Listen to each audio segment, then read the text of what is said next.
네, 안녕하세요. 예스맨입니다. 항상 구독과 좋아요는 저한테 힘이 많이 되고요. 소중한 시간을 쪼개서 광고 한 편씩이라도 끝까지 봐주시면 정말 깊이 감사드리겠습니다. 그리고 제 영상의 속도가 마음에 들지 않으신 분들은 영상 상단 또는 하단에 속도 조정기가 있으니 잘 참고하셨으면 좋겠습니다. 네. 코인 쪽에서 그나마 일본계 소식이 매우 또 중요하잖아요. 그래서 한번 또 준비를 해 보았습니다. 네, 최저임금 동결 및 현지 반응에 대해서 보게 되면요, 경기가 너무 안 좋기 때문에 동결을 했다라고 되어져 있습니다. 동결을 했다라는 의미는 어떻게 볼 수가 있을까요? 당연히 그만큼 관광에 대한 추이가 별로 좋지 않았다라는 걸 볼 수가 있게 되겠죠. 그건 질병으로 인해서. 그러면 자영업자들이 경영이 안 좋아졌으니 어떻게 생각을 해볼 수가 있을까요? 당연히 이렇게 생각을 해볼 수가 있게 되겠죠. 이쪽 도쿄에 대한 최저임금이 한 1000엔, 그리고 900원대가 뭐 오사카, 뭐 800원대 효고, 700원대가 후쿠시마 이런 쪽이 있는데요. 이 효과는 그만큼 지급결제 시장에 대한 힘이 매우 커질 확률이 매우 높다라고 저는 보고 있습니다. 그러면 일본에서는 직장인들에 대한 소비 패턴을 보게 되면 알 수가 있게 되겠는데요. 이 기사에서도 일본에서 대박날 쿠폰북 한 끼 5,000원 점심 대장을 써보니 라고 했는데 괜찮다 라는 걸 알 수가 있게 되겠습니다. 그건 왜 그러냐면 당연히 일본은 경제가 상당히 좋았습니다. 그래서 과소비 시점이 있었어요. 그리고 잃어버린 20년이라는 게 왔죠. 그 뒤부터는 반강제적으로 사람은 살기 위해서 상당히 근금 절약 시기가 길어졌습니다. 그러니까 그게 문화로 잡혀져 있고 습관화가 되어버린 거죠. 그래서 한국 사람이 일본을 바라볼 때 되게 전략 정신 본받아야 된다고 하지만 이런 엄청난 충격에 대한 경제적 여파가 오게 되면요, 안 할 수가 없습니다. 그러니 이제 거기에 그 시점에 큰 충격을 받았던 태생들이 지금까지도 그 습관을 버리지 못한다라고 볼 수가 있게 되겠죠. 그러니까 제가 드리고 싶은 메시지는 무엇이냐면요, 이런 쿠폰이 인기가 높다라는 건 그만큼 전략 정신, 쿠폰이 일반화되어져 있다 라는 걸 알 수가 있게 되겠고요. 그리고 그만큼 최저임금이 박해지면 박해질수록 어떻게 될 수가 있게 되겠습니까? 그만큼 인센티브를 많이 주는 쪽으로 간다라는 걸 좀 알고 계셨으면 좋겠습니다. 그러면 뭐가 있을까요? 일본의 캐시리스가 이 마크가 있으면 5%에 대한 환급을 해줍니다. 아까도 이야기를 했죠. 전략 정신이 있다고. 그러니까 이게 습관화가 또 있다고. 우리는 이게 5% 그냥 지나칠 수도 있지만 일본은 그렇진 않습니다. 그래서 일본 드라마나 뭐 애니나 이런 걸 보게 되면 중간중간마다 나와요. 할인이다라고 하면 손살같이 가서 사는 이유가, 일본의 서비스가 10%로 2019년 10월 1일날 이것도 이야기를 했죠. 그러면서 현금 없는 사회에 대한 속도가 더 빨라질 것이다. 과연 그럴까라는 부분이 있었는데 일본 현지인을 통해 가지고도 확인했습니다. 일본의 습관은 쿠폰에 맞춰져 있다. 즉 쿠폰을 맞춰져 있다라는 것은 그만큼 더 싼 곳이 있으면 그것으로 빨리 손바퀴 현상이 일어날 수 있는 측면이 있다 라고 볼 수가 있겠죠. 그래서 여기에 보게 되면 QR코드, 전자화폐, 유통기 전자화폐, 신용카드 이런 게 눈에 좀 보여집니다. 우리가 흔히 들어봤던 라쿠텐, 페이페이, 라인페이 뭐 이런 게 좀 눈에 들어오죠. 네. 그리고 보게 되면은 이제 현장 할인 부분, 뭐 마트 같은데 좀 다 되어져 있고, 그리고 대상 점포도 점차 커져가고 있다라는 걸 알 수가 있게 되겠습니다. 그래서 이런 거 보면은 암호화폐 쪽에 대한 측면도 되게 좀 우리가 관심 있게 좀 봐야 되겠죠. 그렇다면 일본 쪽에서 그만큼 인센티브를 많이 주니고 그건 암호화폐에도 동일한 혜택을 주는 거예요. 그러다 보니까 일본의 과거에 나왔던 내용을 보게 되면 동일본 철도 교통카드의 암호화폐 충전 시스템을 도입을 검토한다라고 되어져 있죠. 스이카 부분. 현재 일본에서 일단 비트코인 외 알트코인에 대한 목록을 보게 되면 이런 형태로 구성이 되어져 있고요. 그리고 해당 거래소도 이런 형태로 있다라는 것만 알고 계시면 될 것 같습니다. 블룸버그가 비트코인 가격이 금의 6배 비율로 안정화 단계를 거치고 있다, 뭐 이런 내용이 나온 게 있는데, 일단 제한된 공급과 낮은 성장률 측면으로 보았을 때 두 자산의 유사성을 띈다. 그리고 두 자산의 일정한 비율 6배를 상승한다고 가정할 때 금의 3,000달러까지 상승을 보여준다면 비트코인은 대략 2만 달러까지 가지 않을까 라고 보고 있고, 비트코인은 여전히 저평가일 것 같다 라는 내용이 나오기도 했습니다. 뭐 보면 싼 건 맞죠. 왜 그러냐면 돈이 그만큼 많이 풀렸잖아요.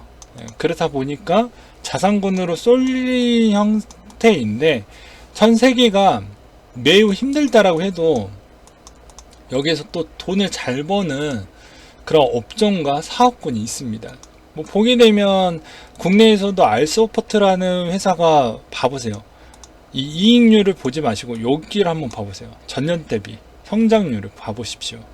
어마어마하게 성장했다는 걸 볼 수 있지 않습니까? 그러니까 내가 힘들다라고 해서 남도 그만큼 여력이 안 돼서 뭐 저런 자산군에 대한 편입 비중이 좀 떨어질 것이다, 이렇게는 생각하지 않으시는 게 맞지 않을까. 그리고 그만큼 갖고 있는 자는 더 많은 자본에, 금의 자본에 대해서 좀 높다라고 평가를 하면 그 다음 세컨더리, 그 형태로 넘어갈 수가 있기 때문에 그렇다는 겁니다. 뭐 일례로 부동산을 보면 알 수가 있겠죠. 어떻게 보면 정부가 서울만 이렇게 규제 제한, 투자 제한 구역으로 이렇게 선정을 해 놓으니까 부산 가서 이렇게 또 사고, 저기 뭐 경기권 가서 사고, 투자 비제한구역 가가지고 막 샀잖아요. 그러듯이 부자들이 어느 정도에 대한 자산군이 목표치에 맞춰가지고 매입을 했다, 끝냈다, 또는 어느 정도 가격이 좀 비싸다라고 하면 그 다음부터는 그 나머지 자산군 쪽으로 갈 확률이 매우 높다라고 저는 보고 있습니다. 이더리움이 웹사이트를 전면 개편했다고 하는데요. 내용을 보게 되면 웹사이트 생성기 뷰프레스에서 개츠비로 전환을 했고, 일러스트도 갱신을 했고, 이더리움 월렛 D앱을 소개하는 교육 콘텐츠가 새롭게 추가가 되었다. 언어도 30개로 추가로 확대를 했다고 되어져 있습니다. 보게 되면 되게 일상 속에서 이더리움이 많이 쓰이게끔, 그리고 사람과 좀 가깝게 이더리움이 있다라는 걸 좀 강조하기 위해서 그런 느낌도 좀 들기도 했습니다. 이 사진으로만 보았을 때도 그런 느낌이 좀 많이 들었거든요. 2017년도 이후 3년간 비트코인 정액 분할 매수 수익률이 61.8%, 이더리움은 87%가 된다 라는 내용을 볼 수가 있게 되겠는데요. 보시게 되면 비트코인은 가격이 2만 달러에서 크게 떨어졌지만 지금 19년도과 20년에는 극저점이다. 이러한 강한 하락세의 기회로 삼은 투자자들은 상당한 이익을 볼 수 있을 것으로 보여지고, 비트코인은 여전히 역대 최고치보다 30% 낮은 가격에 거래되고 있음에도 불구하고 정점의 기준에서 꾸준하게 정액 분할 매수를 한다라고 하면 60%, 또는 이더리움은 대략 71% 하락했지만 1월부터 분할 매수를 했다고 하면 수익률이 87% 정도 나온다고 되어져 있습니다. 연간으로 따지면 한 20%, 27% 정도 나온다고 되어져 있네요. 그러니까 얼마만큼 내가 존버를 하면서 그리고 미래를 보면서 그만큼 연마다에 대한 보상이 이렇게 올라오는 거를 보면 이게 존버가 가능하는데, 만약에 이렇게는 또 왔다 갔다 하는 것까지는 또 버틸 수도 있어요. 근데 이건 못 버티죠, 사람이. 초보자도 요거는 못 버팁니다. 절대 못 버팁니다. 장기적으로 이렇게 계속 떨어진다는 거. 그러면 심리가 압박을 너무 많이 받아서 버틸 수가 없어요. 아무튼 이번 시점으로 인해서 저도 매우 전체적인 추세와 방향성은 나쁘지 않은 형태로 지금 나왔기 때문에 세금 전때까지는 상당히 좀 빨리 올라와 줬으면 좋겠다는 생각이 듭니다. 아르헨티나가 약간씩 좋아지려고 하는 것 같습니다. 비트코인하고 또 연결적 구도가 있죠. 아르헨티나는 상당히 IMF에 대한 자금도 땡기려고 노력을 많이 했고, 근데도 힘들다 보니까 디폴트 부분까지도 거의 즉사하기 직전 때까지 갔는데 어느 정도 채무 조정에 대한 최종 합의를 좀 보았다고 합니다. 그렇기 때문에 비트코인에 좀 영향이 있을 것 같아 갖고 한번 이 자료를 갖고 왔는데, 그래도 아직은 아닐 것 같습니다. 왜 그러냐면 고물가, 환율 불안, 총체적 난국이 아직까지는 끝난 건 아니다. 왜냐하면 여기에서도 통화 정책 여력은 크게 부족하고 채무 조정에 대한 협상이 앞으로도 계속 있을 것이기 때문에 바로 끝났다라고 보기에는 좀 어려울 것 같다. 이런 의견이 꽤 있거든요.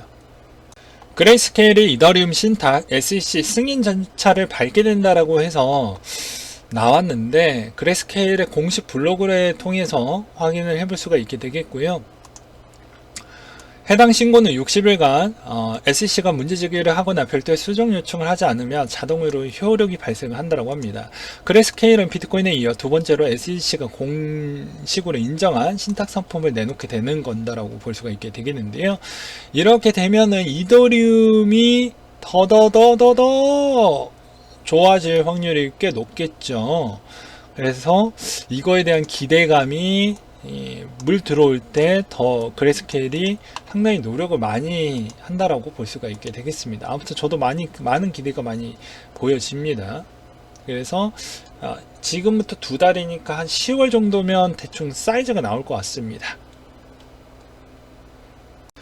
친 암호화폐 헤스터피어스가 연임이 확정이 됐다고 합니다. 이건 진짜 우리한테 매우 좋은 소식이라고 볼 수가 있는데, 우리의 목소리를 내줄 수가 있고 미국에서 내주기 때문에 이 자산군이 더욱더 튼튼하게 될 수가 있다는 것입니다.